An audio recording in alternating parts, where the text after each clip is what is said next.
All right, everyone, welcome back. My name is Briggs. This is my dad, Brett, here. We're the two owners of Miles Pellet Stove, bringing you guys another pellet stove review video. Welcome! So, on today's docket, we got the ComfortBilt HP40-Alpine, and this is the smallest model of the Alpine series within the ComfortBilt business. And I believe after this video, this will finally caught up with all the current review videos for the models of stoves, unless if they come out with a new one anytime soon, which, do you know of? I'm putting you on the spot. Well, I can't say anything. Okay, They always so come up with new stoves. So we'll do a little foreshadowing. But yeah, why don't you take it ahead? See what we're going to do today. Well, this is the way it comes. So when you order it, this is the way it comes. Just a standard pallet, and it's boxed really, really nicely. And so there's all the information on it, and there'll be more in it. So we'll speed up the film a little bit, but breaks, we'll just go ahead. We won't even break here. Speed up the film in other parts. You want Take your pick or two. Depends on the editing. Yes. Okay, go ahead. So you just get a pair of scissors, and then you can just take it apart. So he's going to do that now. So yeah, right now we'll open this up, kind of show you what it's like when you guys receive this off the pallet, and we're going to have my dad here do the full-on 360. He's going to go through with you guys on a lot of the specifics of the stove, so you get to see a lot of the ins and outs that you may not always see online with, well, via pictures and stuff. And then finally, we're going to light it up, and, well, I'll conclude it. So, well, let's just get started. So basically these things, they'll come in all wrapped up with these tie downs. And they're actually pretty easy to get through. If you have just regular pair of scissors, it might take a little strength to cut through them, but if you got some heavy duty pliers, it'll go right through them. Basically this will start opening up just like one of those holiday Christmas oranges. And I'll just fall apart, fall to the side. So, another stuff you might receive on a pallet, you know, sometimes you might have like wood and screws and everything, and man, that's kind of not as much fun to take apart. But what ComfortBilt did is we made it pretty straightforward. Thank you. Just a few cardboards, some plastics, some tie downs, not too bad. So right here, twist it around, this is how it comes in. And so we got some parts, some cardboard, and we got the control panel and everything else. Well, the control panel buttons, not the control board. Now we're going to put on there. We'll have it ready for the next scene. But this is essentially how it comes like it on the pallet.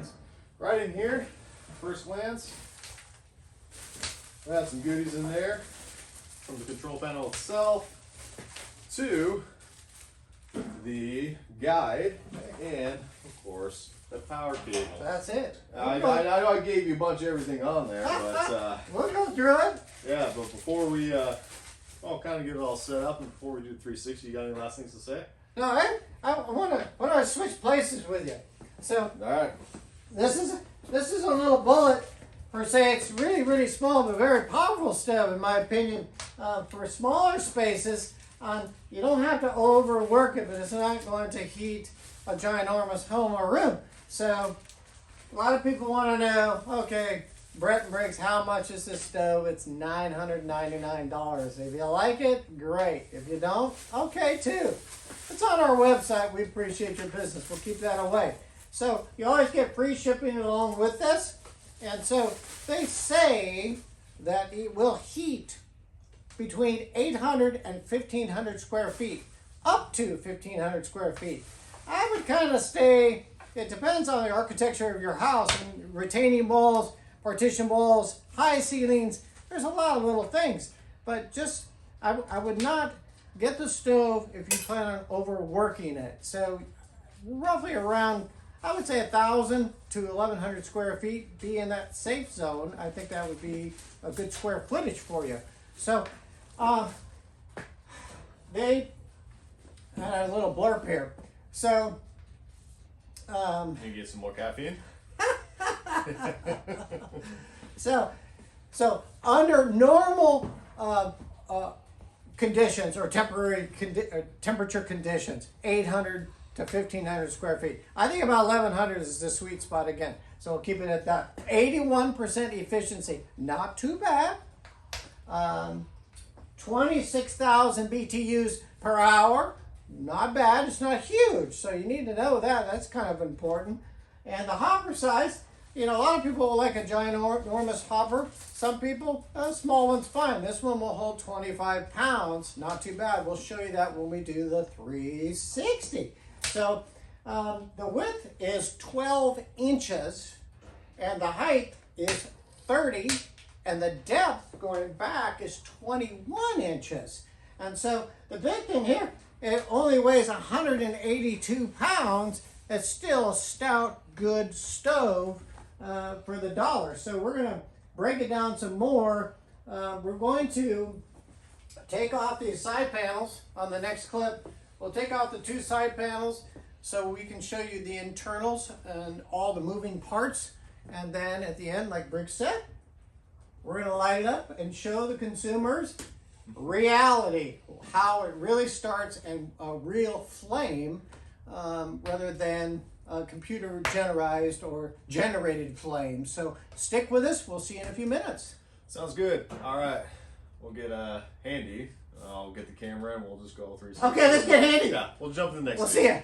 Okay, welcome back. ComfortBilt Alpine 40, this little stove. So I'm gonna make a little correction. So it's 12 inches wide, the door, and roughly 16 inches complete the width of the stove. So I needed to correct myself on that. So you'll get a cleaning brush, great and dandy, nice bonus.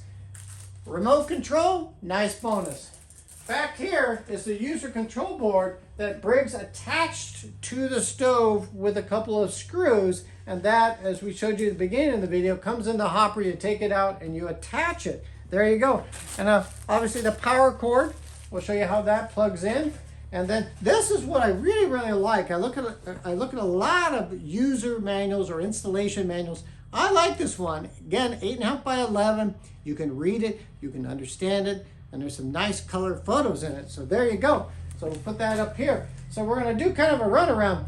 So look at this front door. Well, how do you open it? Well, it's gonna be right here. Well, they have a hidden handle that you can hide, whatnot, but when it comes with the stove right back here, you can see this chrome piece here. I'm gonna lift it off. Now I'm gonna bring it over here. And a lot of people, what they will do, take this tape measure out. So they'll set it like underneath your stove like this or to the side or wherever you'd like it. But you wanna just put it right in here. Good golly. It's very easy. And then you want to just lift up on it. And you can see right here, it activates this hook. And that's what closes it too. So we can set that aside just like that. So inside, I like the viewing window. For a small stove, it's got a nice viewing window. That's a bonus. And like Brett always says, I love the seal on a ComfortBilt stove. Really, really nicely done. Inside, not too much. This is your burn pot. It's cast iron. It's pretty small, but when we get this thing up and running, you'll be quite amazed at the flame that comes out of here. So I like it, but you just basically back here, this hole coincides where my finger is, that's where the igniter is. So this part back. And so you just gently set it in so it just fits just right. Just like so, it's in there. And there you go. This is the chute where the pellets will drop into the burn pot. Here, this is your little mini ashtray. It's fine, or ash pan. It's just like right here. So throughout the week, discard, discard, discard. Key thing. And when you put it back, just gently put it in like so. And when you want to close the door, obviously I'm going to put it back on, but you can see the hook here. So I'm going to bring it in, close it like this, and set this aside. It's pretty cool. Right in here, where the heat exchanger tubes are. So this is where the heat is going to come out into your dwelling. Kind of a nice little design here. If you like it, great. Like I always say, if you don't, you don't. So it's kind of cool. So obviously it'll say ComfortBilt here. It's not too big of a batch, but it's pretty conservative. I think it's cool. Over here, so again, I really, really believe that we are on the DIY train when it comes to pellet stoves because they're easier now to operate, they're easier to diagnose, they're easier to clean, And in my opinion as well, they're easier to replace parts down the line because you will have to replace a fan, igniter, etc. down the line. So it's pretty easy. So I'll get the flashlight here, and here we go. So I'm going to show you here. This is a pretty compact little stove. It's not that difficult, but in here you can see this sensor here, and they put a lot of high heat caulking here. But this sensor here will sense if there's a hopper fire or in the fuselage. Very rare, very rare, very rare. But it's a nice safety feature to have. And here is your exhaust motor. So this is going to exhaust. It'll go like this and take the bad air out this tube, which I'll show you. This is where you put your 3-inch piping. But it also draws air into that burn pot that I showed you that accelerates a flame. So there you go. And down here, I'm going to move these wires up. So this is your proof of fire or low limit sensors right here. So what ComfortBilt has done is they've given you a spare if needed down the line. So kind of I think it's a nice bonus. This is one side of the convection room air fan. This is the fan that rotates counterclockwise, blows the air up and out the front of the stove, giving you, your friends and family, nice warm or hot air or heat into your dwelling. So we'll go in the back. There's that tape. Was that the tape measure? Yeah. Good golly.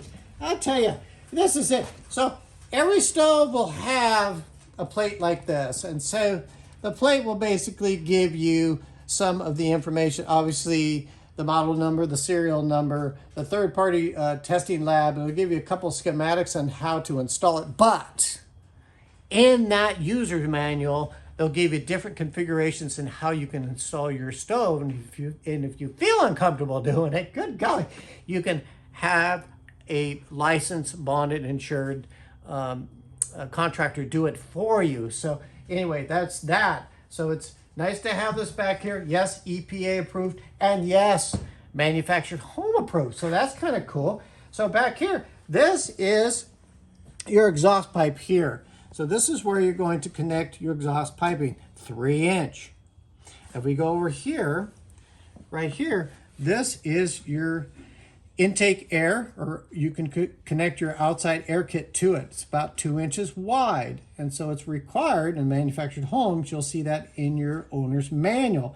Here, this is your room sensing probe. So if you put it in temperature mode, it will detect the temperature of the room. So if you set it at 75, it will keep going until it's 75. Then it'll basically taper down, and all of a sudden the flame will go back up. It's an external thermostat. However, there are some options, and we'll show you in later videos that you can hook up a wired thermostat to a ComfortBilt, and they have, I think about it, we're gonna do one on that. They have now a remote thermostat. So just like your television remote, but that's your thermostat in your hand that basically you can have in your chair, wherever you're sitting. So I think it's kind of unique. So there's options. ComfortBilt is starting to improve a few things, and I like that. Back here, this is your main power switch, on and off. So when you turn it on, we'll show you later in the video, it will illuminate this user pad up here. You can leave this on. That's just your main power switch. And you can see right here, this is where you're going to plug in your stove right here. This is the main outlet here for the power cord. So you come over here, come along. This is really compact. So here, this is the control board, the motherboard, internal board, however you want to call it. But this here, this is the brains of the system. And so it's all there, and you can see the wire harness is pretty simplistic. Back here, this is the other end of the convection room air fan. So 2 positive leads, and then your ground, pretty easy to replace and clean. Hopefully, if we have time, we'll show people how to take this in and out and how to repair it if you need a video like that in the future. So this is a capacitor here. This capacitor, through our studies and our experience, this is all linked to the auger motor. So the auger motor, Briggs, this is going to be really tough. I'm going to take my hand and flashlight. So, right, maybe I'll go up in like this. Right here where my hand is. This is the auger motor. Self-contained, really, really cool right here. This auger motor is going to take the auger shaft and it's going to move pellets up, up, up, up. And right here, they're going to drop down that slide into your burn pot. So it's kind of cool. There it is. Back behind here, it's hard to see, but every stove has it. Where you see this rubber hose, right where my finger is, that's where the vacuum switch is. Vacuum switch detects negative air pressure. It's a safety switch, but it's right here. It's a little tricky to find. Down here. Now, all these stoves, for the most part, they come, this is the damper. So it adjusts the air intake.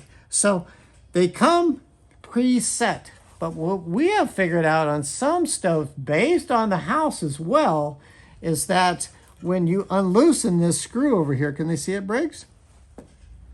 Right where my finger is, if you unloosen that screw, this slide will come out, giving you more air. You push it in, less air. So you may have to make a little bit of an adjustment. And when you do, and you find that sweet spot, or when the stove is working the way you'd like it to run, then tighten this down. So that's there. So we're gonna go up above, move the goodie bag here, and down, down, down. Things are falling all over, oh well. Did you let them know about the igniter in there? What I would do without you, son. It's all good. I just had to make sure. It's really, I'm gonna get in here with my hand and my flashlight. Right here. See this red part, folks? That's your igniter. And right here, that tightens down the igniter in this fuselage. So when you ever have to replace it, which you will, you unloosen this, pull out the igniter back, unplug it, put the new one in, tighten it down, and you're golden. So thank you for pinpointing that out, Briggs, because I forgot about it. So we're gonna go up. Pretty simple. A nice little design here. You'll get a little bit of radiant heat, not gobs. You're not gonna be able to cook a can of chili on it, no, but you're gonna get a little bit up in here. This is the hopper. So again, pretty easy. Just lift it right on up. Right here, this is the safety switch. So when this is depressed or this lid is down, the auger motor will work and distribute pellets. So if this is up and this is like this, it won't distribute pellets. So this is another safety switch here. Here's the little, the 25-pound hopper. Can we zone in on that? You want to? So nice seal, and there's the funnel.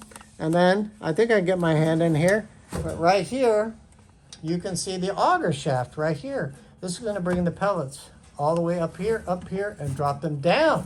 So it's kind of nice, pretty easy. This is a pretty powerful little stove. I like the performance of it, but I'm gonna close this like this, and that's pretty much the walk around. It's a pretty simplistic stove. I mean, when we talk about maybe replacing, like we don't have to really do a video on it, but like this exhaust fan. So when you have to replace an exhaust fan, here it is. I'll just show you. Come along.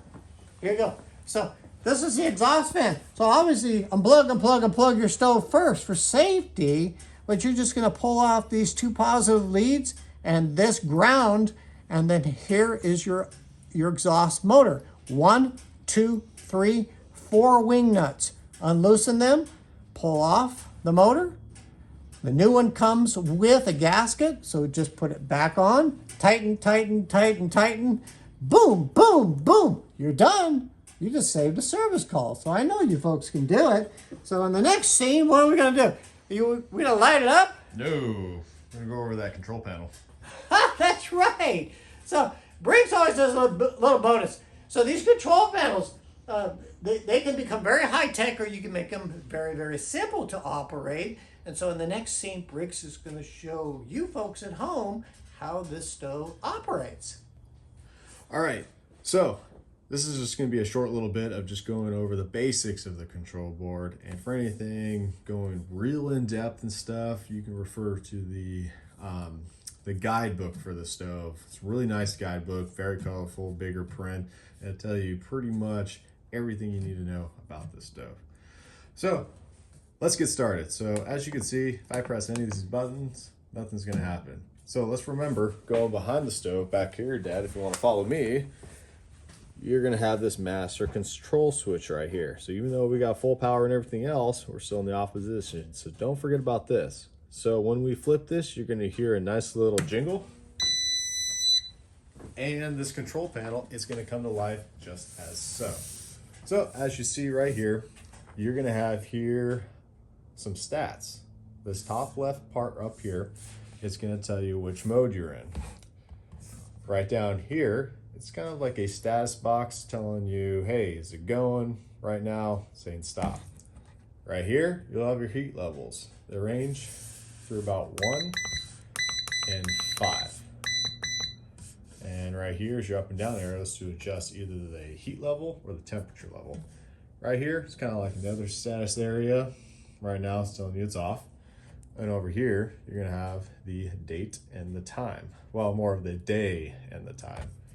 And as the stove comes to life, you're gonna see more things pop up on the screen. But before we get to that, I'm gonna have my dad get a little closer here. And we're gonna go through the buttons. So right here, this is your on and off button. If you hit this, this will tell the stove to, well, simply put, turn on. And essentially in the manual mode, if I hit this, it would start to go and do its whole cycle. But we're gonna hold off on that. Instead, we're gonna talk to you about this button right here. So this button, this is the mode control button. And if you notice on that top left corner, I just cycled through all 4 modes. So manual mode is the first one. It's the most simplest one. Turn the stove on, it'll keep running until you turn it or tell it to turn off. And you can run it on the heat levels between 1 and 5. Temperature mode is just simply, well, if you're running a stove like off a thermostat, basically the same principle, except for temperature mode, it's gonna work with the thermostat already built in. And so as you can see right here, another number appeared. This is the set temperature. You can set it just like on a thermostat. If right here, this is what it detects in the room, technically 57 degrees. If this was in the on position, well, the stove would keep going.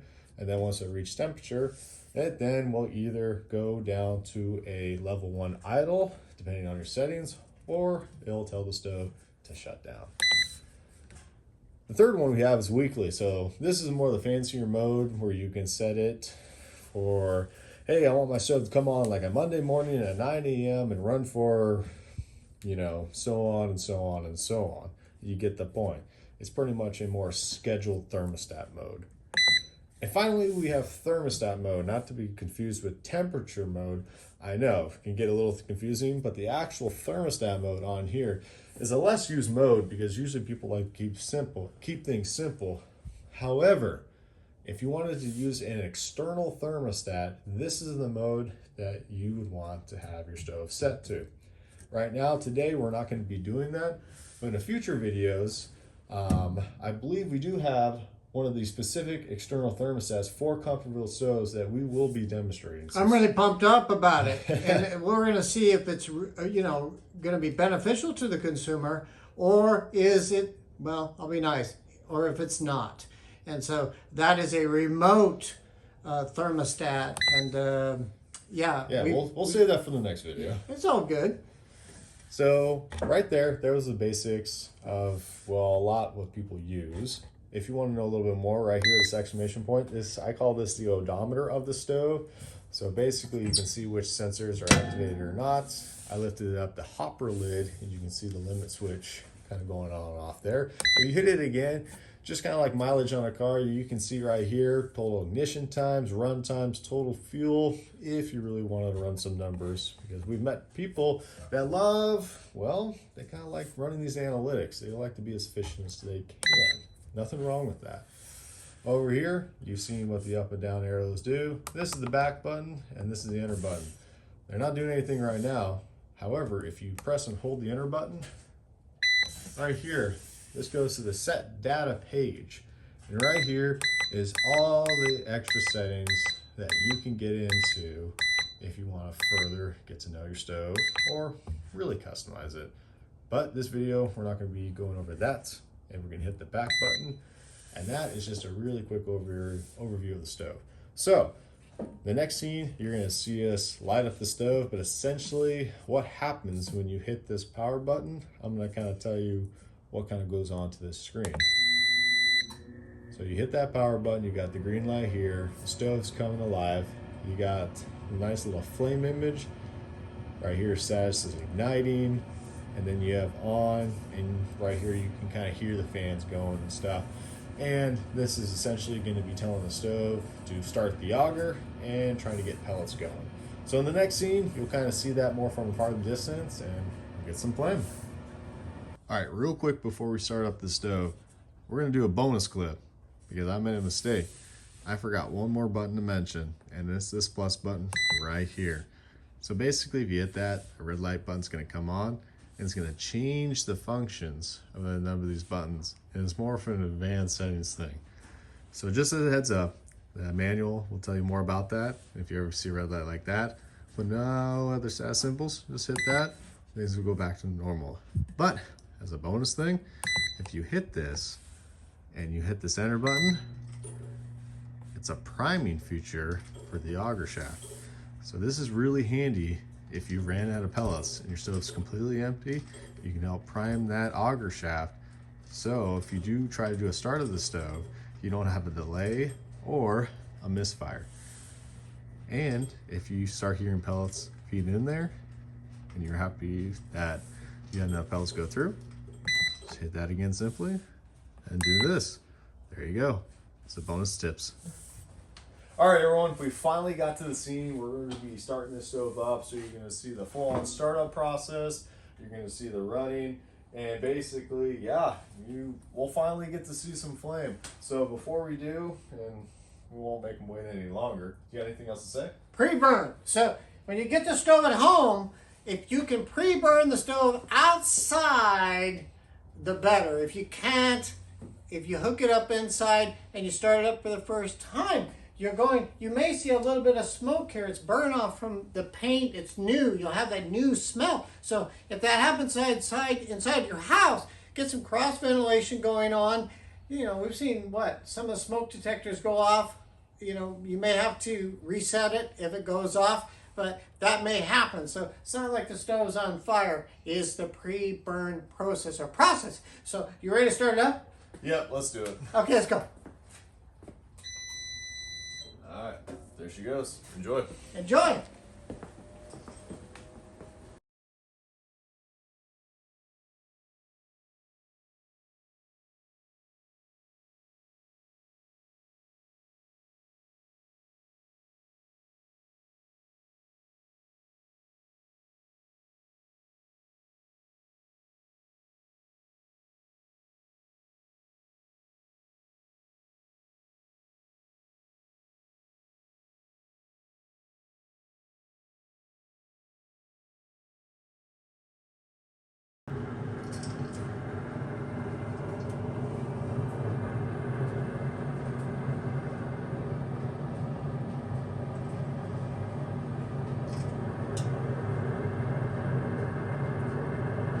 All right, everyone, thanks for joining on with us. Right now, as you can see, you saw the startup, you see the flame. We got the fans going too. It's doing a nice warm breeze, and well, it's got the nice aesthetics of this bay window, which we're kind of a good fan on, because there's been some smaller stoves in the past where they have the aesthetic, but they didn't always have like the biggest window. But this one, it kind of really accentuates that big flame, everything else. Overall, it just gives it, ready? One of your favorite words, ambiance. All right, there you go. You gotta be fancy. Anyway, I'm gonna hand it off to my dad right here. He's gonna close this out. But thank you for joining with us today. Hopefully you found some good information. And any last words? Now one thing that I like what Briggs is doing now is when he does the burn now, he gets the camera out, he gets real close so you can see this is reality here. So this is a really, really active flame. And like Briggs said, this viewing window is really, really nice. But again, I'm going to go back based on per hour or or the square footage as well, 800 to 1500 squares. In our opinion, about 1100 squares, so you don't have to overwork this nice little pellet stove. But if you've got a smaller area that you want to heat, this is one to put on your list. If you have any questions, let us know, and we'll get back to you as soon as we possibly can. But as always, what do they call it? The like and subscribe, that helps us out, so we can help you out, you, your friends, and your family. And we'll see you on the next video. Thank you. Sounds good. Thank you guys. Appreciate y'all.